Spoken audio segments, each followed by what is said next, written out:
Welcome again, Aries. It's July 2014. Dadhichi here with your monthly horoscope. I'll keep it succinct today, but it is notable that Mercury, the planet of communication, in your zone of communication on the 1st is what we call stationary direct. So perfect opportunity for you to take full confidence in what it is you want to say, what it is you want to plan, and what it is you want to negotiate. If things have been held in abeyance for the time being, now is a very, very good time to simply move forward in confidence on those aspects of your life that require full-on communication. You're going to need that because on the 4th and the 6th, and then again on the 9th, we do see some rather difficult aspects there, from the Sun to Uranus, to Pluto, and to that area of your horoscope that has to do with work. So there could be a few issues there looming. And so, of course, the stationary Mercury is going to simply mean that the only way out of these problems, these could be power plays, a bit of manipulation, emotional blackmail, those horrible sorts of things that, it's work, mate. All of those political scenarios that occur at work are likely to be emerging now, and you're going to need your best communication skills to get through that. Fortunately, there are some interesting romantic opportunities for you around the 9th as well. You've got the between the 7th and the 9th, leading up to that too, the perfect sextile aspect between Venus and Uranus, showing us, along with the fact that you've got Mercury there in the 3rd house with Venus, quirky sorts of communication with unusual characters. You might be wanting to step out of your usual style of person that you're attracted to. Someone who's a little bit offbeat might attract your attention this month, Aries. And again, you've got that nice aspect from Venus occurring on the 11th, and then again on the 13th. And that's when it forms a very lovely triangular aspect to Mars in your zone of personal relationships. Now that's quite a passionate but well-controlled sort of passion, I might add, that you'd like to have on your side around the middle of the month. Of course, the very important transit for you now on the 16th is that shift of Jupiter in your 5th house of romantic affairs. So here we're getting an accentuation of these sorts of energies in your horoscope. And these are lovely aspects. You've got Venus there in the 4th sector on the 19th. So I'd say the middle of the month is something to look forward to now. You'll feel a shift in energies, especially if you've been feeling a little bit down or a little bit lacking in confidence where it comes to your relationships. Then this is the time you can feel quite buoyed by these aspects.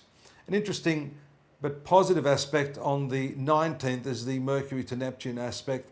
4th and 12th house, I mentioned on a couple of occasions here on the segments that the 4th, the 8th and 12th sectors of the zodiac are indeed a very spiritual component of the horoscope.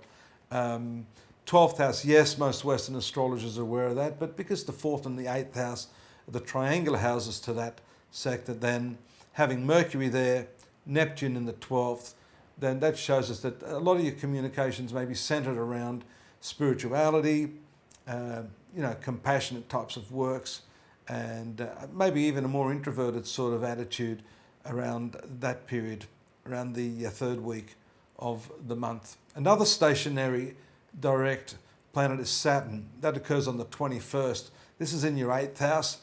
That also, I think, is going to tie in another thread to do with your spirituality. This 8th house having to do with the deeper hidden side of life, the transformative aspects. Saturn's been there for quite a while. This could be a time when, if you haven't had any experience of that to date, that could be a time when you start to feel things really, really shifting. Things can emerge in that during this period that are not all that comfortable, but trust me, folks, this is when you get rid of those sorts of negative attributes of your personality, and it's like that beautiful calm after the storm. Not the calm before, but when you've had a really horrible storm and then everything settles, it's that nice, sweet smelling aroma in the atmosphere. That's the sort of energy that I get with this particular clearing of the negativities in that 8th sector of your horoscope. Just moving on there's quite a few things happening around the 22nd, 23rd, 24th. Again, some harder aspects there with Mercury to Pluto. Again, some of those discussions that we mentioned earlier may continue at this time. You may find yourself in a situation, I guess, socially, where you're a bit out of your depth, trying to handle some of the intensity of the conversation. There's no harm in being bashful, being a little bit humble, and admitting that you don't know everything. Aries, that is a little bit hard for you sometimes. And I say that in the nicest possible way.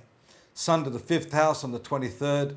Again, that romantic aspect, but this is a creative component as well. So I like that. And that takes us there to your ruling planet, Mars, moving into the 8th house. Again, you can't get away from this transformative sector of your horoscope during July. You know, you've got Saturn there, then you've got Mars moving there. Now, this is a coming month or so that I would warn you need to be a little bit careful. Sometimes if you're distracted away from the job at hand, the Mars and Saturn component can be a little bit difficult, can also be a little bit dangerous. So you need to watch yourself, watch your step, watch your speed, watch the way you're doing things on a physical level. If you're getting too engrossed in that internalized sort of spiritual, mental, psychological self-analysis, you may be taking your eye off the ball. So try to balance the inner and the outer during this month. The last aspect I'd like to talk about on the 28th and the 29th is a hard aspect of Venus to Pluto. This can give you some types of obsessive behaviour where it comes to relationships, or vice versa. Someone may be obsessing, maybe irritating you, harassing you, could be your long-term partner. This is a time to step out, not retaliate, let the dust settle. I think you're going to need a little bit more of that introverted energy to sort of get you through this month. But all in all, I think there's some good attributes to the aspects that are forming, particularly in the middle of the month. Don't forget to join me at astrology.com.au. We have a lot of detailed information there. This is just a synopsis of what's happening. And of course, I look forward to your company here next month. Bye-bye.